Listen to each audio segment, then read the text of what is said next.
royal guard slaps Joker, and the entire hall falls silent. The sound slices through the royal court like lightning through glass. Every breath freezes. Every eye turns.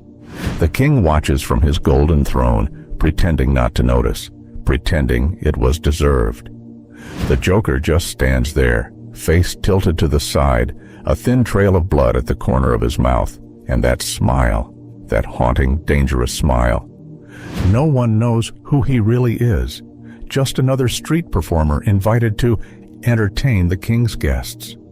But in that single moment, when the guard's hand connects with his face, something inside him wakes up. The laughter dies in the room, but it starts in his mind, quiet at first, then spreading like a whisper from hell. Because the guard doesn't realize, he hasn't humiliated a fool. He's just humiliated a man who once believed in justice, a man the system chewed up and threw away. And now, that man, the one they call Joker, is about to show the kingdom what happens when cruelty meets a broken genius.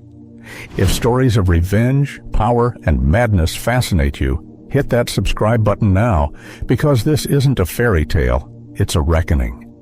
The laughter didn't come from his lips, not yet. It brewed inside him, coiling through every scarred corner of his mind like smoke looking for a spark. The royal guard stood tall, his gloved hand still trembling slightly, not from fear, but from pride.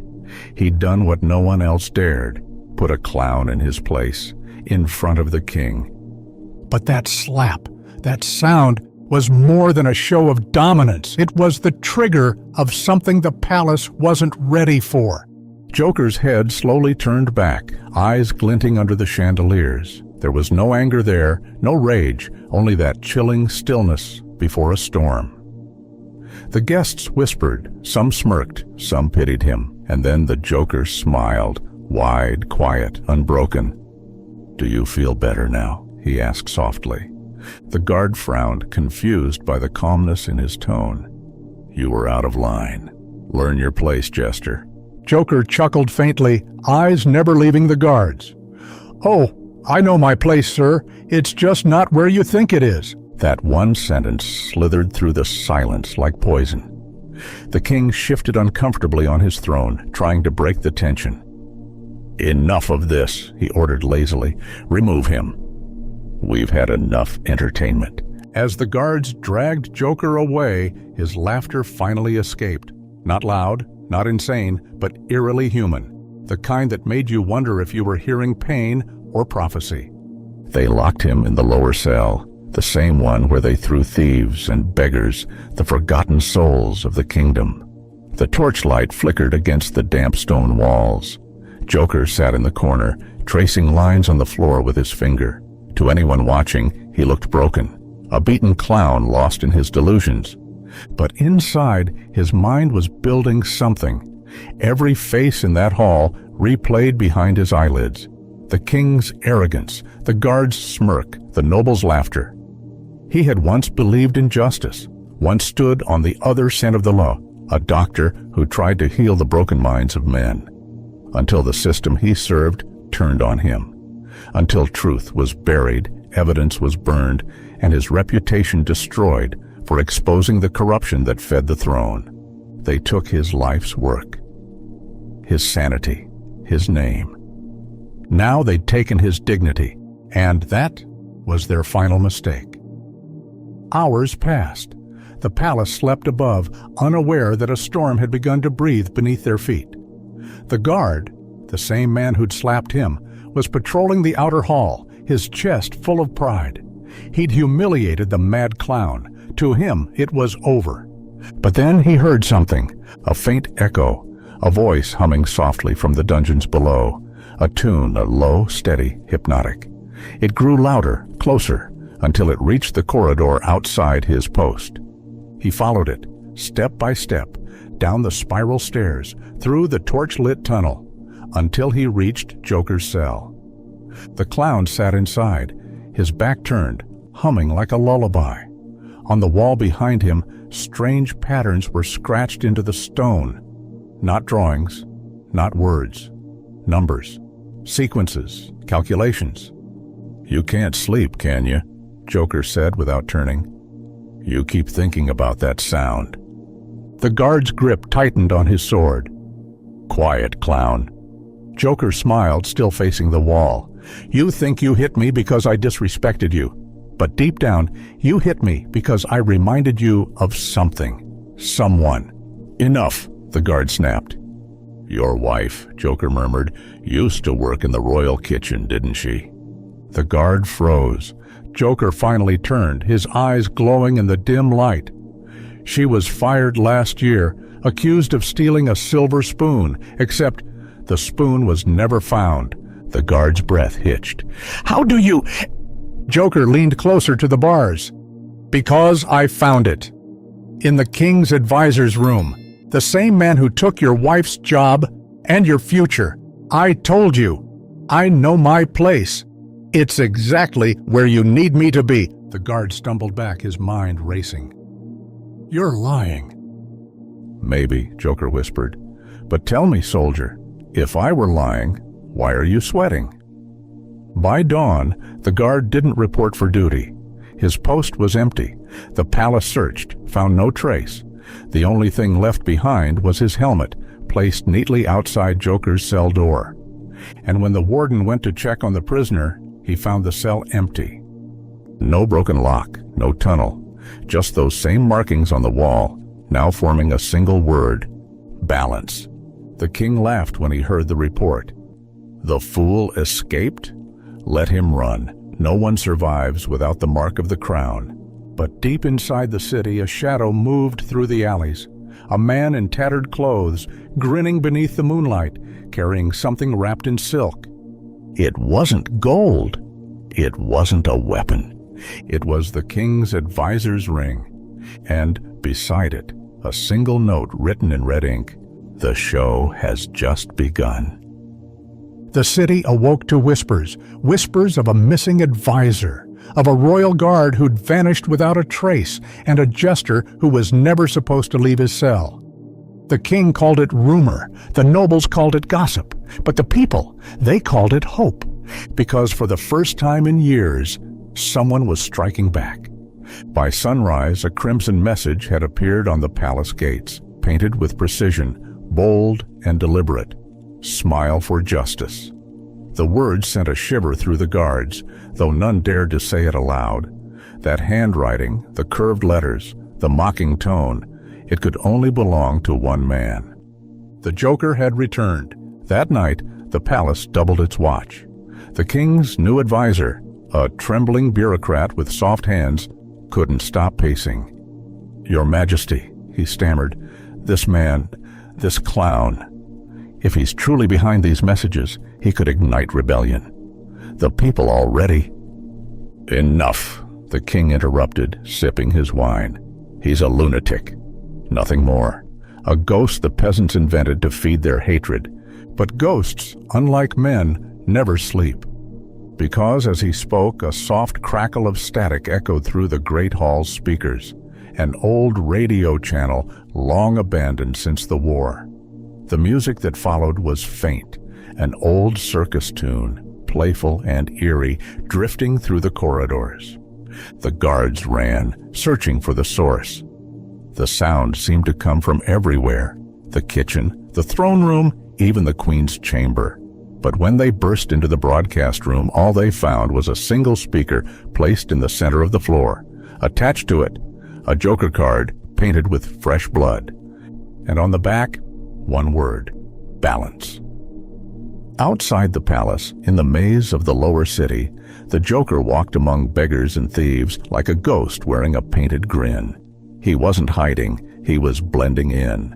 The streets were his stage now. Every alley, every whisper, every desperate chill was part of his script. He'd started to recruit, not with promises of wealth or power, but something deeper. "Justice," he said one night to a group of outcasts huddled around a dying fire. "The kind they don't sell in courts, the kind that burns from the inside." A young boy, no older than 16, asked, "And what do you want in return?" Joker looked up, his eyes reflecting the flames. A smile. A real one, not the kind they wear to hide guilt. They didn't understand his words entirely, but they understood the feeling, the hunger for fairness in a kingdom built on lies. And one by one they joined him, the forgotten, the wounded, the broken. He didn't call them soldiers. He called them mirrors. Because, as he told them, when the powerful look into a mirror long enough, they start to see the monsters they really are. Meanwhile, the king's court began to unravel. The treasurer was found poisoned in his sleep. The bishop's carriage exploded on the bridge. Every death followed a pattern. Clean, deliberate, poetic. At each scene left behind a single playing card. The king grew paranoid. "This is rebellion," he roared. "The clown wants war." But deep down, even he felt it. This wasn't war. It was theater. A masterpiece of revenge unfolding act by act. That night, the king gathered his personal guards and doubled the patrol near the throne room. Among them stood a new recruit, quiet, pale, face hidden under his helmet. The king never looked twice. If he had, he might have noticed the faint smudge of white under the man's chin and the trace of red paint on his glove. The king spent the night alone, pacing, gripping a dagger more for comfort than defense. The torches burned low. His reflection in the golden mirror looked older, smaller. "You think you can scare me," he muttered to the empty air. "You think you can make me feel guilt?" And then a voice answered. "Guilt? Number. I just want you to feel something again." The king spun around. The room was empty, but the voice came again, closer now, calm, cold, almost amused. "You forgot me already, Your Majesty. You paid me once to make you laugh. Now I've come to make you remember." The king's breath caught. From behind the curtain stepped the figure in the guard's uniform. But the face beneath the helmet wasn't a soldier's. It was painted white, lips red, eyes blackened with sorrow and fury. The Joker. The king stumbled back, dropping his dagger. How did you get in here?" Joker smiled faintly. "You never noticed the cracks, did you? You built walls so high you stopped seeing the holes at the bottom." "Guards!" the king shouted, but his voice trembled. "They won't come," Joker said, circling him like a lion. "I gave them all a reason not to. Some are asleep. Others are just listening." "What do you want?" the king whispered. Joker stopped. His voice softened, almost tender. "You slapped me once, not with your hand, but with your power. You broke every man who tried to stand against your lies. You wanted loyalty." He leaned closer. "So tonight, I'll give it to you. My loyalty to the truth." The king blinked, confusion mixing with fear. "Truth?" Joker's smile faded. "That the greatest joke of all is that you think you still rule this kingdom." And before the king could speak again, the torches extinguished with a hiss, plunging the room into blackness. When they lit again moments later, the throne stood empty. The crown rested on the floor, cracked and written in blood across the marble steps. "The last act begins at sunrise." Dawn crept over the city like a secret. It was too afraid to tell. The golden banners of the palace fluttered in the wind, but inside those walls, silence. The kind of silence that comes before something breaks. The king was gone. The guards searched every corridor, every chamber, every shadow. Only one thing was found, a note, sealed with wax in the shape of a smile. It read, "The crown is heavy only because it's built on lies. Meet me where it all began." Beneath the signature, a single playing card. The Joker, the royal advisor, trembling with fear, gathered what courage he had left and rode toward the old theater outside the city. The place where, years ago, the Joker had once performed before the king. The theater had been abandoned after that night, when the Joker had dared to mock the royal corruption through comedy, and was dragged away, disgraced, and silenced. Now, the same doors that once echoed with laughter stood open, creaking softly in the morning wind. The advisor stepped inside, flanked by soldiers. Dust floated like ghosts in the pale light. The stage curtains swayed and faint music played, the same circus tune that haunted the palace nights before. Then, from the darkness beyond the stage, a voice spoke. "Funny thing about stages," it said, calm and slow, "they let you pretend, even when the truth is screaming underneath." The Joker stepped into view, dressed not in his tattered rags, but in a faded suit, cleaned and pressed. His face paint was worn, cracked like porcelain. His eyes, alive with sorrow, and something deeper, something almost human. "You took him," the advisor stammered. "Where is the king?" Joker smiled faintly. "Right where he belongs." The advisor swallowed. "If you've harmed him." "Harmed?" Joker interrupted, tilting his head. "Do you really think I came here to kill a man?" No, that would be too merciful. The king doesn't fear death. He fears truth." He snapped his fingers. The red curtains behind him parted. There sat the king, bound to his own throne, stripped of his royal robes, his crown tilted mockingly on his head. Around him stood mirrors, hundreds of them, reflecting his trembling figure from every angle. On each mirror, written in red ink, were the words, "Smile for justice." The advisor gasped. "What is this madness?" "Not madness," Joker said softly. "Reflection." He turned to the king, his tone suddenly colder. "Tell them, Your Majesty. Tell them what you did to me." The king glared up at him. "You're a lunatic! You poisoned my men, murdered my advisor!" "I exposed them," Joker hissed, "just like I exposed you. The world thinks I'm chaos, but no, I'm the mirror you've been avoiding." He leaned closer. "Do you remember the doctor who tried to treat your soldiers after the war? The one who discovered your army was experimenting on the poor, the one who refused to stay quiet?" The king's face paled. "Yes," Joker whispered, "that was me. Before the laughter, before the mask, I tried to bring truth to your court, and you branded me insane. You erased my name, destroyed my records, threw me into the asylum you funded." He laughed softly, bitterly. "And now, here we are again. Only this time, everyone gets to watch your cure." Suddenly, the theater lights flickered to life. The old cameras, the ones used for royal broadcasts, whirred and clicked. The entire city began to tune in. Every home, every tavern, every market square. Screens and radios lit up, broadcasting the live image of their king trembling before the clown he once mocked. "People of the kingdom," Joker announced, stepping into the center of the stage. "Your Majesty wanted laughter, so let's laugh together." He gestured to the mirrors. "These are the faces of power. Look closely. Every crack, every tear is yours." The king screamed, "You'll hang for this!" Joker grinned. "Oh, I know. But not today." He pressed a button on a small remote. The mirrors began to turn, slowly revealing what lay behind them. Photographs, documents, evidence. Every secret deal, every bribe, every name the king had buried. Years of corruption, displayed for the world to see. The crowd outside gasped as the broadcast continued. The palace guards, once loyal, dropped their weapons. The people began to march. For the first time, Joker's laughter filled the air.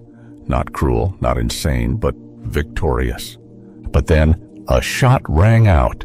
The advisor, shaking, had drawn a pistol. "Enough!" he shouted. "It ends here!" Joker turned slowly, his hand resting on his chest. The bullet had missed his heart by inches. Blood soaked through his shirt, but his smile didn't fade. He looked at the king one last time. "You wanted order," he said softly, "so I gave you chaos, because chaos tells the truth when order lies." He stumbled backward onto the stage floor, eyes fluttering. "The joke's on me, after all." The king shouted for his guards, but none came. Outside, the people stormed the palace. The era of crowns had ended. Hours later, when the smoke cleared and the crowd broke through the theater doors, they found only two things on the stage: the empty throne and a single playing card resting where Joker had fallen. On it, written in blood-red ink, were the words, "Balance achieved. Keep smiling." but beneath the stage, hidden in the shadows, a faint sound echoed, a laugh. Weak, fading, yet alone. The Joker was gone. Or maybe he had finally become what he always wanted to be, a legend that the guilty could never silence. And that was how a single slap turned into a revolution. The clown they laughed at became the mirror they couldn't face, and his laughter still echoes in the walls of the fallen throne. Because in the end, Joker wasn't the villain of this story. He was the consequence. If this story gave you chills, don't forget to subscribe for more dark, emotional tales like this one, where every shadow hides a truth and every smile hides a scar.